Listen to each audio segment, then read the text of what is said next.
नमस्कार। Law of attraction and युग निर्माण परिवार में आप सभी का स्वागत है।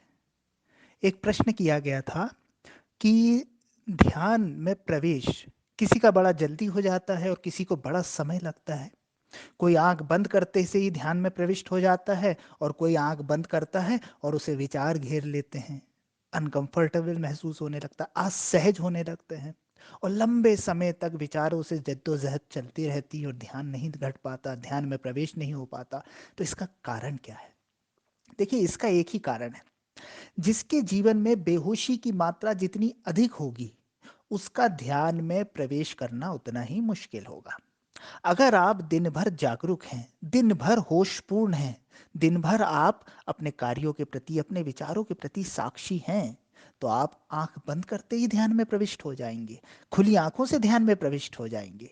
लेकिन अगर आप दिन भर बेहोशी में जी रहे हैं, आपके विचार चल रहे हैं और आप उन विचारों को देखने में सक्षम नहीं हैं, तो फिर ध्यान भी उतनी ही मुश्किल से घटित होगा।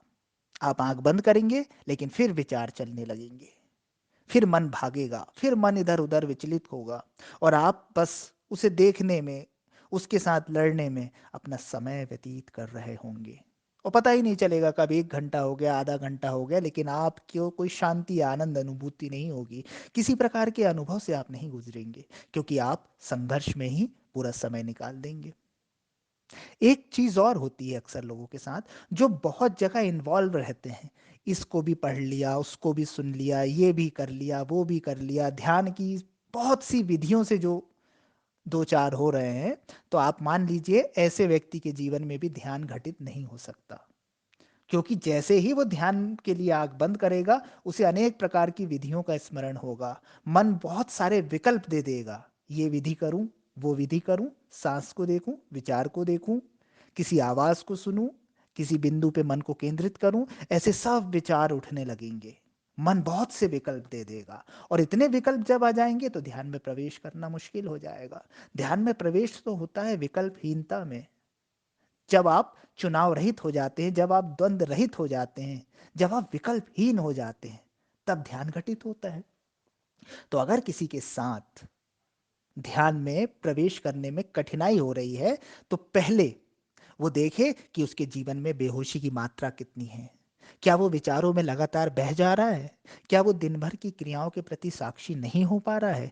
क्या उसकी दिनचर्या अनियमित है? क्या उसका खान-पान ऐसा है जो ध्यान के विरुद्ध है?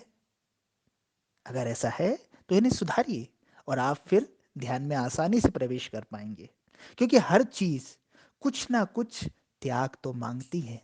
आप सोचे कि आप अपनी वैसी ही दिनचर्या जीते रहें, आपकी फूड हैबिट्स वैसी ही बनी रहें, खाने पीने में आपका कोई वश नहीं रहे, नियंत्रण नहीं रहे और बस आप आंख बंद करते से ही ध्यान की गहराइयों में चले जाएं, तो ये संभव नहीं है। नहीं है, नहीं ही हो सकता।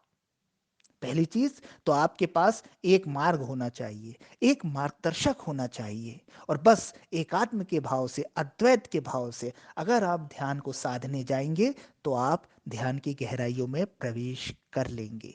बहुत सारे मार्गदर्शक, बहुत सारे मार्ग, बहुत सारी विधियां आपको ध्यान में प्रविष्ट नहीं करा सकेगी, कंफ्यूजन पैदा करेगी। आप कंफ्यूज रहेंगे, आपको भ्रम हो सकता है कि आप बहुत बड़े ध्यानी हो गए हैं, आप आत्मसम्मोहित हो सकते हैं कि हाँ, मैं बहुत अच्छा ध्यान कर रहा हूँ, लेकिन ऐसा नहीं है।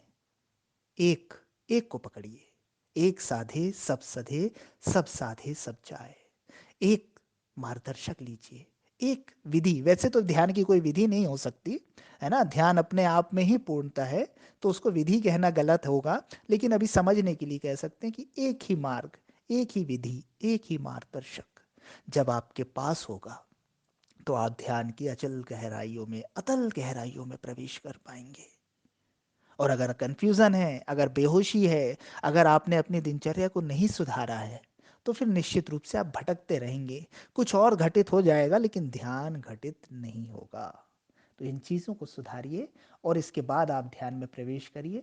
आप देखिए कितनी आसानी से और कितनी सहजता से ध्यान में आप प्रवेश कर पाएंगे। धन्यवाद।